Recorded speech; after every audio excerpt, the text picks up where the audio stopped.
For those of you who don't like clickbait, don't use 나 with 입니다 and don't use 저 with the 이야 ending. All right, for everyone else, if you are interested in these sorts of topics, if you'd like to see more videos like this, please leave a like and make sure to subscribe to this channel. So let's get started then. What is 입니다? First of all, 입니다 comes from the verb 이다, meaning to be. And you probably already knew this. 입니다 is a formal conjugation of this verb, to be. So it is used in formal situations, and we'll talk about that in a moment. And what makes it formal is the ending, the way that it's conjugated. You're probably familiar with the normal way that this gets conjugated as just 이에요 after a consonant, or 예요, also pronounced as 에요, after a vowel. But then 입니다 is a formal conjugation of it, whether you're using it after a consonant or a vowel. So what's formal speech? For a quick review of formal speech, it's a polite way of speaking Korean to people who you're not close with. And it has a formal feeling when you use it. So by that I mean it sounds like you're saying something officially, or you just want to sound extra polite when you're speaking with someone who you're not close with. So a stranger or just anyone you want to be extra polite with, you can use formal speech. But I think a lot of Korean learners hear about formal speech and then they completely avoid it because they think something like, well, I'm never going to give a speech, or Koreans will understand if I'm not perfect at Korean.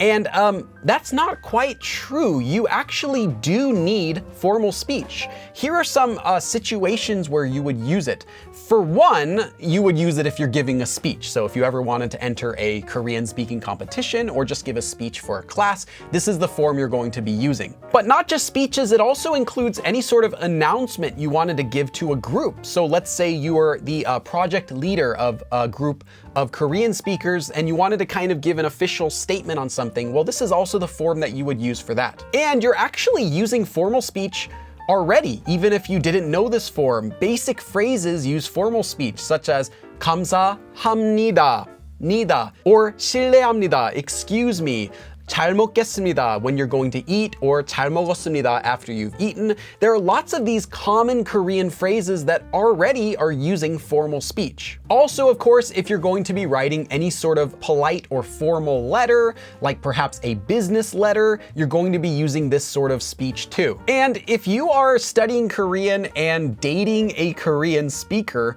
well, you might need formal speech when you meet their parents. So you go to finally meet their parents for the first time and you want to impress them with your Korean. Well, when you're speaking, when you're saying normal things, I recommend using formal speech. You might think it sounds a bit too formal, but at first it's better to be more formal than to be too casual, and you'll really impress them if you can use it. And if you're starting a job in Korea, you'll also want to use this type of speaking when you're meeting your boss for the first time, or if you're doing a class, you'll want to use it when you're meeting your teacher. And finally, the other reason you might need to know formal speech is if you ever join the Korean Army, you probably won't, or if you want to understand what people in the Korean Army are saying, because in the Korean Army they are required to be very formal and direct when they speak, so they will use this at the end of all of their sentences. Okay, let me clear this off a little bit.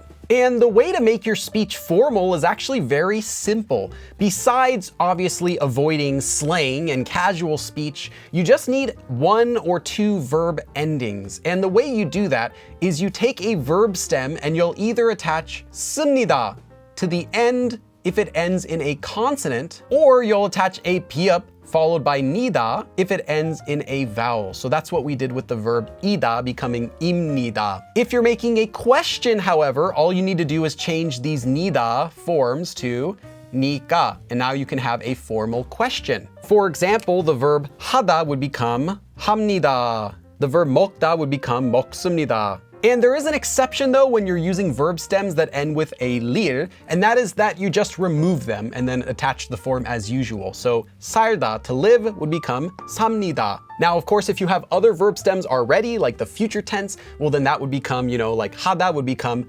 하겠습니다, etc. But this is all you have to know for making the formal speech ending. So then what's the difference then between using these two? Why is 나입니다 wrong and why is 저, 이야 wrong as well? And it has to do with the difference between these two words, 나 and 저. 저 and 나 both mean I or me. 저, however, is what's known as humble speech. 저 is a word that kind of lowers yourself a bit down when you're talking about yourself, you know? Oh, me, I, when you're talking kind of up to someone. And because of that, 저 is a polite sounding way of saying I or me. 나, on the other hand, doesn't have that sort of meaning of you're lowering yourself down. It's kind of like you're speaking to them at a eye level or maybe even speaking down to them. So because of that, 나 is appropriate when you're speaking casually to someone on the same level as them or talking down to someone. 저, however, is more appropriate when you're speaking politely to someone because you want to show that you're showing extra politeness by kind of lowering yourself down when you're talking about yourself. Let me give you an example. I am Billy. 저는 빌리입니다. This sounds perfectly fine. 입니다, formal speech because of the 니다 ending here. 저는, I. So it matches that you're kind of lowering yourself down to be extra polite toward whoever you're speaking to. 저는 빌리입니다. However, 나는 빌리입니다 would sound mismatched because 나는, now you're just speaking to them as an equal or even speaking down to them, but you're being extra formal for some reason, and it's not going to match. It's going to sound awkward. And for the same reason, if I had instead of saying 입니다 said 빌리야, which is the verb 이다 conjugated into casual speech as 이야 after a consonant or just 야 after a vowel, saying 저는 빌리야 would also be incorrect. It would sound really mismatched because here we have 저는. I'm lowering myself a bit to talk up to you. 야, I'm talking down to you with casual speech. So you want to make sure that whatever word you're using for I matches with your overall style of speaking. Are you trying to sound polite? Are you trying to show extra respect? Then use 저. If you're not, then use 나. But that doesn't mean that you won't see this. And occasionally you might find a native Korean speaker mixing 나는 with 입니다 at the end. So first of all, I want to say this is not common. This is not a normal way of speaking, but it can happen. So let's take a look at what that would look like then. 나는. I'm talking to you at an eye level or maybe down to you, but at least it's at an eye level. I'm not being extra polite up toward you. I'm just talking to you as if you're an equal. But 빌리입니다. I'm being formal though about it. We're being formal. It's an official way of speaking. So eye level, we are equals, but 입니다. This is very formal. What situation could you think about where the person speaking doesn't need to lower themselves when talking to someone? They're not trying to be extra polite by lowering themselves, but they want to talk in a formal situation. Maybe the president of Korea could give a speech and talk to everyone else using 나는.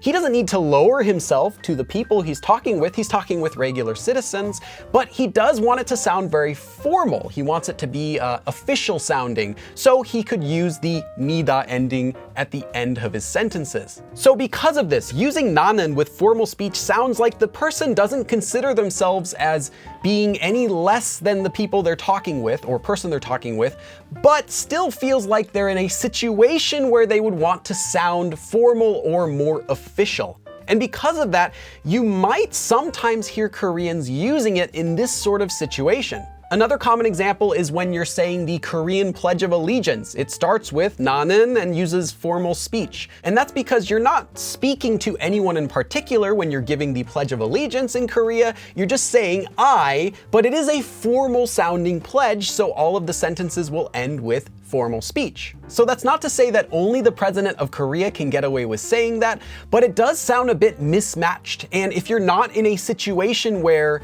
you both don't need to lower yourself and want it to sound official, this can sound quite awkward. So I would say overall, avoid it in every situation, but be aware you might still hear Koreans sometimes use this type of speaking, and just know that it's probably not the best way of speaking. That doesn't mean that you only use 저 with formal speech. 저 is also the regular form you're going to use whenever you're using any sentence that ends with 요. So keep in mind that 저 should only be used when speaking politely. Now that doesn't have to be the 니다 form, it can also be the regular 요 form. 나 would never be used though with formal speech because the levels just don't match, except in those very few situations which I just gave you. So, did you enjoy this video? Was this interesting? Did you already know this? Let me know in the comments. If you like this video, please click like and subscribe for more, and I will see you again in a future episode. 그럼 다음에 또 봐!